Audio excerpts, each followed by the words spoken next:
Olá, pessoal! Como vocês estão? Aqui é a professora Melissa da Língua Portuguesa, tudo certo? Vamos começar o nosso vídeo de hoje fazendo uma breve retomada sobre as características dos pronomes relativos, pois esse conteúdo será importante para o nosso próximo vídeo. Então, qual é a principal função dos pronomes relativos em um texto? Os pronomes relativos, eles contribuem para a coesão do texto, ou seja, para o encadeamento das ideias, evitando a repetição de termos. Além disso, o pronome relativo deve se referir a um termo antecedente.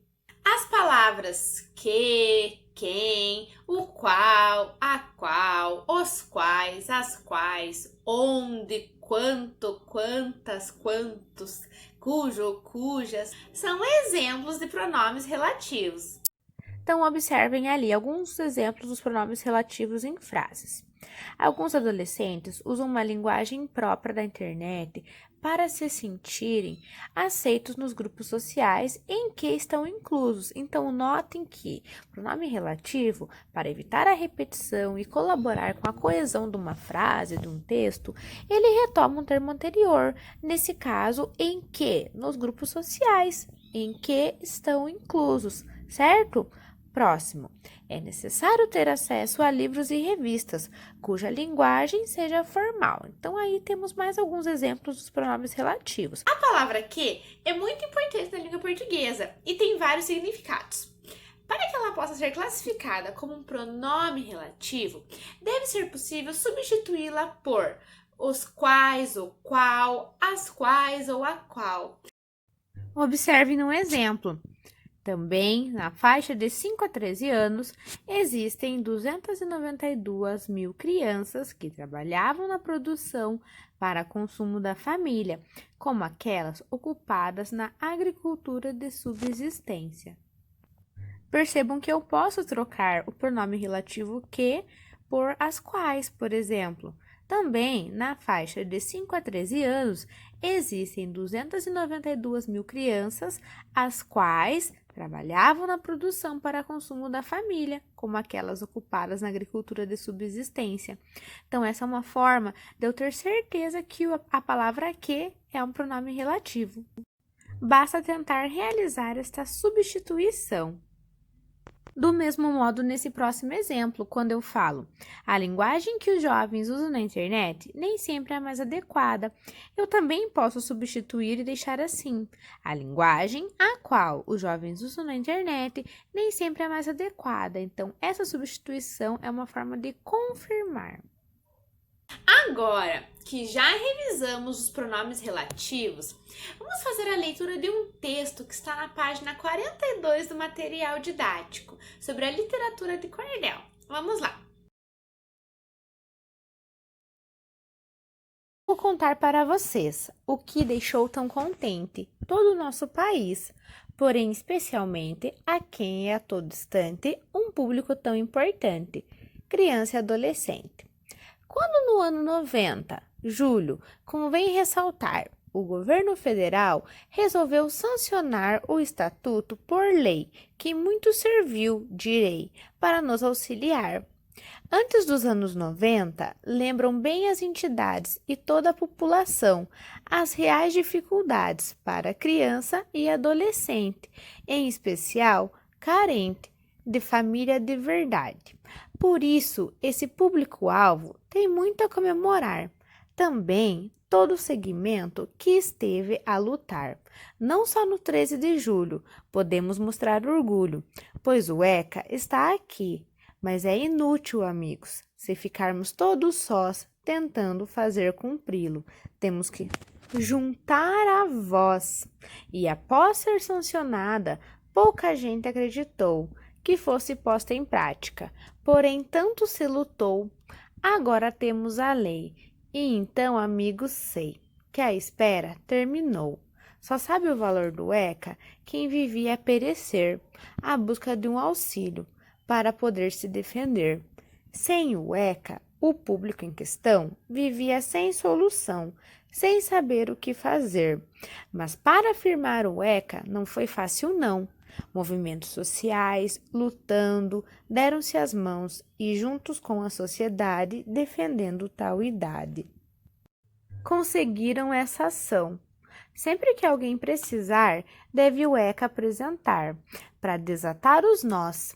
A seguir, selecionamos uns artigos para você ver a grande importância que o ECA veio trazer à criança e adolescente e a toda a nossa gente. Bora, amigo, vamos ver? Então, a literatura de cordel é muito popular atualmente e é uma das expressões mais emblemáticas do Nordeste. É um poema popular, declamado de forma oral e impresso em folhetos, que são expostos para venda, pendurados em cordas ou cordéis, e é daí que vem o nome. Continuando, os textos da literatura de cordel, eles são escritos, em sua maioria, de forma rimada, e os temas têm origem em relatos orais. Então, essa forma de como os folhetos eram tradicionalmente expostos e ainda são para venda, pendurados em cordas, cordéis ou barbantes, foi o que deu origem ao nome. E para que esses textos fossem mais atraentes e chamassem mais a atenção dos leitores, os cordelistas passaram a ilustrá-los com xilogravuras, que na época era uma alternativa acessível para o poeta de classe social um pouco desfavorecida. Então, a xilografia e o cordel levaram algum tempo para criar uma identidade única, mas pegou, e é daí que vem essa relação, uma união de duas artes que representam um importante legado para a literatura popular.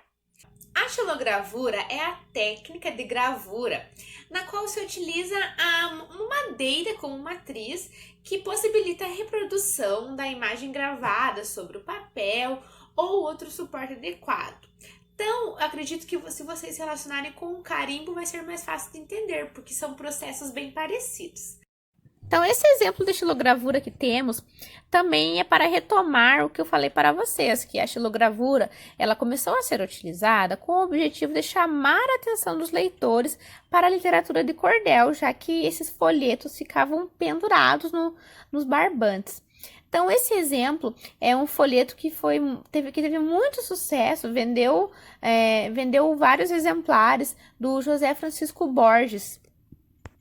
Esse poeta, esse artista, ele iniciou a sua carreira como cordelista, mas ele ficou muito mais conhecido pelas xilogravuras, porque era com o que ele se destacava mais. Sobre a técnica utilizada, o fundo da matriz ele é talhado ao redor da figura, que vai receber uma aplicação de tinta, para então ter como resultado um fundo branco e a imagem impressa em cor, como nesse exemplo que podemos ver.